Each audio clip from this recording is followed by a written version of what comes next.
Hello', শুশ্ৰূষা health care and ৰিহেবিলিটেশ্যনৰ আজিৰ খণ্ডলৈ স্বাগতম। আজি আমি আলোচনা কৰিম শৰীৰ চৰ্চাৰ বিষয়ে। শৰীৰ চৰ্চা কৰাটো আমাৰ শৰীৰৰ বাবে অতি প্ৰয়োজনীয়। শৰীৰ চৰ্চা কৰিলে আমাৰ অতিকৈ প্ৰয়োজনীয় মাংসপেশীবোৰ সুস্থ সবল আৰু ভাল মাস্কুলাৰ বডি পোৱা যায়। শৰীৰ চৰ্চা কৰিলে ইমিউনিটি ছিষ্টেম বহুত ষ্ট্ৰং হয়, ভাগৰ নালাগে, বিভিন্ন বেমাৰৰ পৰা পৰিত্ৰাণ পাব পাৰি। গতিকে আপোনালোকে ভাবকচোন শৰীৰ চৰ্চা কৰাটো আমাৰ বাবে কিমান প্ৰয়োজনীয়। আমি দৈনন্দিন কাম কাজৰ দৰে শৰীৰ চৰ্চাটো এটা আমি কাম বুলি ভাবিব লাগিব।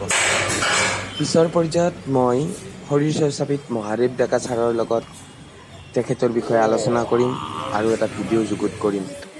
তেখেতে কেনেকৈ কেঞ্চাৰৰ দৰে ভয়াৱহ বেমাৰৰ পৰা পৰিত্ৰাণ পাইছিল, কেঞ্চাৰ হোৱাৰ পাছত, চাৰ্জাৰী হোৱাৰ পাছত কেনেকৈ তেখেতে শৰীৰ চৰ্চা কৰি 2009 চনত মিষ্টাৰ ইউনিভাৰ্ছ খিতাপ অৰ্জন কৰিছিল, সেই বিষয়ে আলোচনা কৰিম। এই ভিডিঅ'টো পোৱাৰ বাবে আপোনালোকে মোৰ চেনেলটো ছাবস্ক্ৰাইব কৰক, লাইক কৰক আৰু বেল আইকনটো দবাবলৈ একেবাৰেই নাপাহৰিব।